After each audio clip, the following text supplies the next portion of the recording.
Hello, I'm the Nostalgia Critic. I remember it so you don't have to. And welcome to another rendition of Raiders of the Story Arc.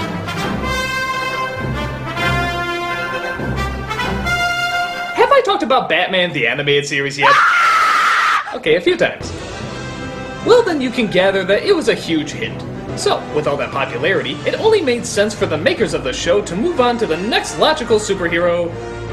Yes, Howard the Duck. They took their entire creative team and they went into Howard the Duck. Superman! Unlike the Batman cartoon, though, they did just start out in the middle of the story. Here, they had to go straight to the beginning of his origin, and give him, you guessed it, a story arc. But this would be tricky, seeing how most people already knew the story arc of Superman. Moses with aliens. So it would be a little bit more difficult to make this fresh and new. Does it succeed? Well, let's take a look. So we get our first episode, The Last Son of Krypton. Yeah, last one until we see the guest star list of future episodes. We get a look at Superman's father, Jor-El, who is very happy that his science suit is able to hold all of his chip. Gathering readings for final subterranean probe. He gets attacked by a Metroid monster, but manages to fight it off and continue with his research. Research that a giant computer named Brainiac is very interested in knowing. The Planetary Council demands that I analyze your data. People don't like to be spied upon. I'm sorry, Jor-El. This cartoon series is too important for me to allow you to jeopardize. So we see that Krypton is a little bit more diverse than it is in the other movies. Not only do they have black people on Krypton, but also British people too. Real British, not that fake British that Brando was trying to pull off. You'll start going over the data. I keep thinking, what if it supports your theory? What then? We can deal with it. This is Lara, Jor-El's wife, and of course his son, Kal-El. Which begs the question, is the last name in this family El? They go back home to look over the data they've discovered. But Lara's father, played by Tony Jay, is not enthusiastic, and tries winning his daughter over to his side. If he persists in predicting the end of the world, it'll be the end, all right, of his political and professional career. But what if he's right, Father? Try convincing the council. He hasn't one support of his theory. The world is cruel. The world is wicked. It's I alone whom you can trust in this whole city. I am your only friend. Why's that, Solvan? Because you can never be wrong, Jor-El. I never let my ego get in the way of the facts. Well, let me let you in. Dude, they have dogs on Krypton? How is it the evolution of this planet is almost exactly the same as Earth's? It creates creatures that looks like flying spaghetti monster mucus, and yet it still somehow produces human beings and dogs? How does that work? I don't know. Maybe God made them. So Jor-El goes to the council and pleads his case. Please no doubt that the planet's core is undergoing a mounting chain reaction that will eventually destroy Krypton. Lunacy! Ask Brainiac! Yes! Nice outfits there, guys. Today's wardrobe is brought to you by the letter M. As I've stated before, the Temblars are the result of a slight polar shift. He's wrong! He doesn't know! He was built to monitor all of Krypton and has, I might add, served us far better than upstart scientists with apocalyptic visions. Yeah, come on. Don't you know it's the job of conservative news programs to tell you it's the end of the world? Act now and we can save everyone! And how do you propose to do that? Put everyone in the Phantom Zone. The Phantom Zone? I wonder what's in there. Nighttime sharpens, heightens each sensation. Darkness stirs. We can restore ourselves later, on another planet. I built a ship! Listen, please! But nobody believes his story, and Jor-El is stuck trying to find answers, only to discover that Brainiac has been lying the whole time. You're transmitting your memory to a satellite. You're saving yourself. Am I not the repository of all Kryptonian knowledge? If the Council knew Krypton was doomed, they would frantically put me to work on calculating an evacuation plan. A futile gesture, given the time remaining. Wait a minute, Jor-El built a ship, and they both must have known for the same amount of time that the planet was doomed. Why couldn't he come up with an evacuation plan? Hell, Jor-El had a plan ready to go. Why didn't Brainiac just say, Bitches, you're screwed. Pile into Jor-El's car. It's a 6-seater. But the guards locate him and try to shoot him down.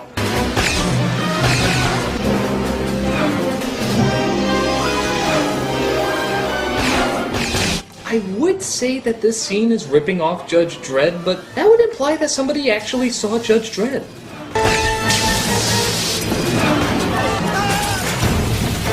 So he escapes the guards and makes it home, where the family decides the only logical choice is to save their only son. Lara, I could send you with him. There's a risk, but if I have time to recalibrate the course... No, my love. I'm staying with you. I'd much rather risk my baby boy being sent into a dangerous world with no adult than leave your side, my love. Farewell, Krypton. So Brainiac takes off, as does Kal-El, and the planet meets its timely demise.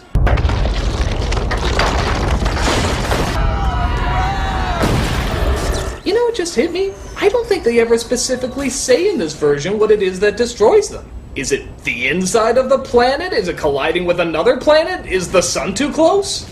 Is it Marvin the Martian again? Oh, I'm going to blow up Krypton. It obstructs my view of Venus. Isn't that lovely? As we begin part 2, we see Kal-El crash lands on Earth right in front of a couple known as the Kents. Whoa, Martha, what are you doing? Who would put a baby in a spaceship? That's just my point. Could be Russian. A Sputnik baby. I don't care where he came from. All I know is he needs us, Jonathan. Look how he's reaching out to you. Ah, yes, to hell with calling authorities. We'll just replace the word kidnapping with adoption, and all our problems will be solved. What do you think of the name Christopher? What do you think of Clark? So Kal-El has now grown up into a teenage Clark Kent, but he can't help but feel he doesn't quite fit in. Lately I'm feeling kind of weird. You've always been weird if you ask me. Hey, it's Lana. You know, the girl who's had a crush on you since we were 3. You can tell me. Wait, what? You know, the girl who's had a crush on you since we were 3. Okay, anyone who would just awkwardly say that, they're the weird ones. I think the only thing weirder is that Clark doesn't take her up on it. I mean, you're a teenage boy. I don't care what planet you come from. Your hormones would grab that Mary Jane wants some in a millisecond. And I could see things, too, like in the gym. Miss Stevenson's inside, putting up decorations for the dance. You're saying you can see through walls? So, how many times have you peeked into the girls' locker room, huh? Lana? Lana! 12. So he brings up these issues to his mom and dad, and they decide it's finally time to tell him the truth. They show him the ship, as well as a strange device that came with it.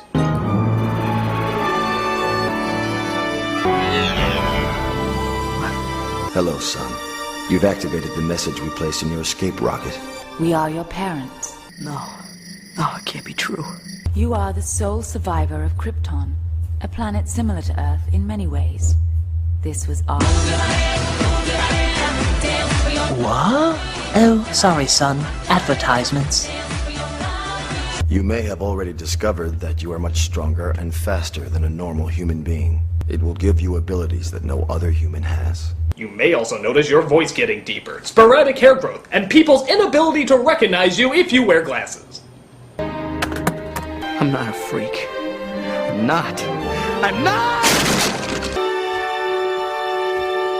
Clark, come back! The least you can do is not run like a complete pussy! You freak. But he discovers more of his powers and figures out that being a freak is, well, freaking awesome! Oh, Clark. It's okay. And faster than you can say, what transition? He's suddenly grown up into a man and saving people in Metropolis. Just ask little Denitra Evans. I was fooling around the window when I lost my balance and fell. Suddenly this big blue angel with red wings came down and caught me. This is where they found Denitra, and that's where she fell from, 30 floors up. Clearly Demetra is possessed by the devil. Buy your torches and pitchforks here. This steals the front page of the Daily Planet from Lois Lane, voiced by Dana Delaney. And she's pissed because despite her wearing a skirt about as wide as toilet paper, she's not getting the attention she feels she deserves. Some sprouty, new-age, granola-crunching fluff piece on angels. Good timing, Lois. I want you to be the first to know I'm hiring a new guy on the city desk. Is he cute? You tell me. Oh. Of course, if a woman says that about a coworker, it's fine, but if a man says that about a coworker, suddenly it's a sexual harassment suit. I only said it once to you, Amanda! So Lois is teamed up with Clark Kent, and they go to cover the latest weapon demonstration from Lex Luthor. The next word in military defense, the Lexoscale 5000. Yes, like in most comic book universes, we're always looking to make you safer with the most psychotically designed death machines the world has ever shit their pants looking at. Lex Luthor. I'd like to say that I view the Lexosuit not as an instrument of war, but as an instrument to end war. Look out! War! Oh god, no, stop. Dimension on the villain, I don't need to. Bye.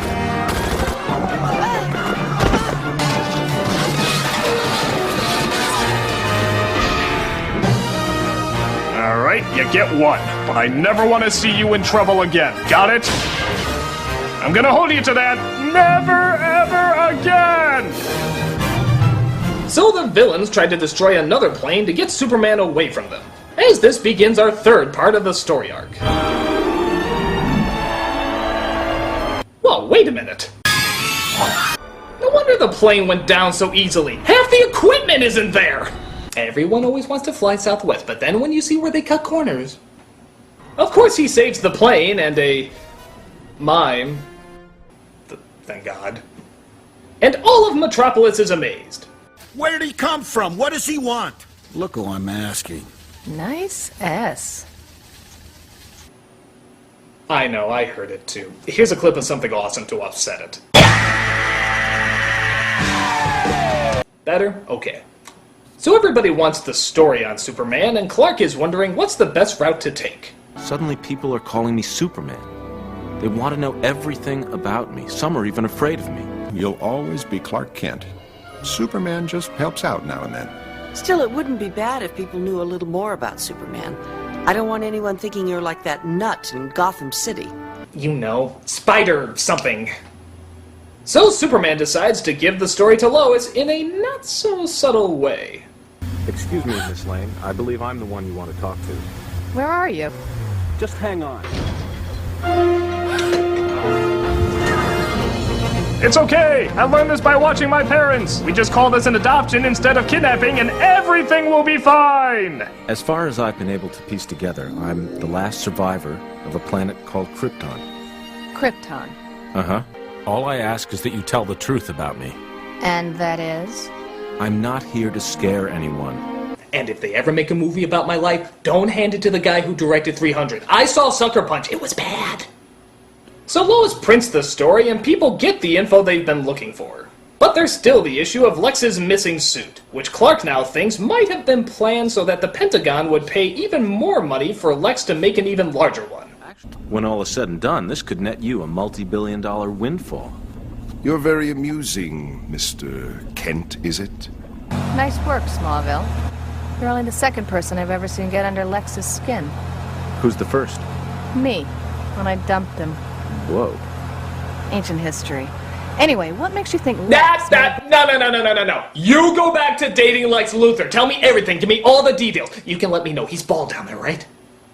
So Lois goes to do even more research aboard one of Luthor's ships. She gets talking with one of the heads of the ship, played by Malcolm McDowell. You must know there's a trade embargo between the US and Casnia. We're part of a diplomatic envoy trying to restore friendly relations. I'd be more than happy to answer any questions that you might have. Oh, damn it, Frank. Could you open that door any wider? I can think of some doozies. I'll bet. It's okay. We'll just say it's an adoption. So they tie her to a pole and get ready to X her off. We're clear. Loser. Bet you'll never guess what's gonna happen here. I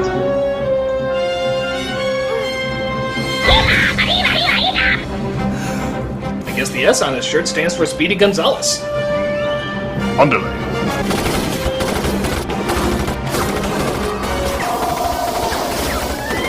Take cover! Your bra might also be missing. Just ignore that.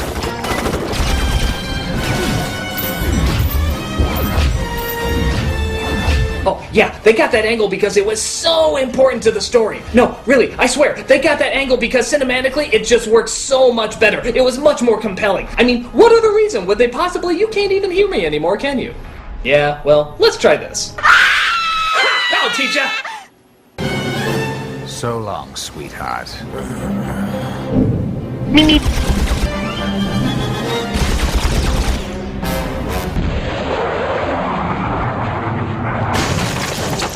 Never mind me, just a giant walking mechanical robot going for a stroll. Oh, you piece of shit! I'll stab you in the elbow! So it looks like this fight is over and...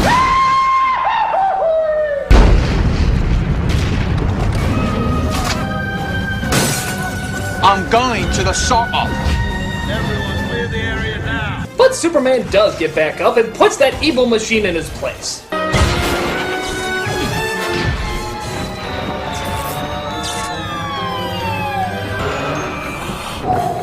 Asshole! So Superman saves the day, but there's still no evidence leading directly back to Luthor. But that doesn't stop old Soup from paying him a visit. You see, Superman, I own Metropolis. My technology built it, my will keeps it going, and nearly 2/3 of its people work for me whether they know it or not. Even you have to admit it's a model of efficiency. Huh, it's like Donald Trump, only he knows he's evil. Why don't you float on in and we'll discuss it? Say something! I'll be watching you, Luthor. Though our designs may vary, our voices might change, and we may even work in a few swear words every now and again, I'll be watching you for a long time. Hey, look! There he is! So Superman flies off into the night and everybody cheers. The end. What the fuck? What's with the walking clitorises?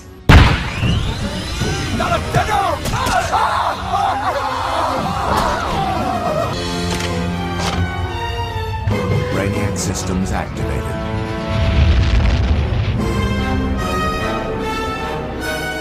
Well, I'm sure he's just going to enlighten people of the Kryptonian culture in a peaceful manner. So that's the Superman animated series story arc. How does it hold up? Well, for a story that most people already know, it's a pretty good reinterpretation. It feels a little rushed at times, which is weird. You'd think being a TV show, they could have as many episodes as they wanted to explain it, but you know what? It still holds up. The best parts are in the first episode, as you really do feel the dread and despair that's sweeping over our main characters. But the other stuff is good too. Superman is good, Lois is good, Luthor is good. It's a decent beginning to a decent show. If you ever get a chance, check it out. So, because I reviewed something positive this week, I'm sure you want me to review something negative next week. Well, okay. What's one of the movies that you guys ask me over and over to review? Why do I ask you?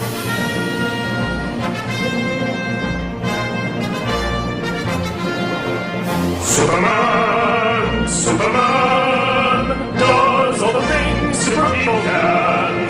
Fly around, catch a plane, navigate cookie from Lois Lane. Silently the senses abandon their defenses. Nice S.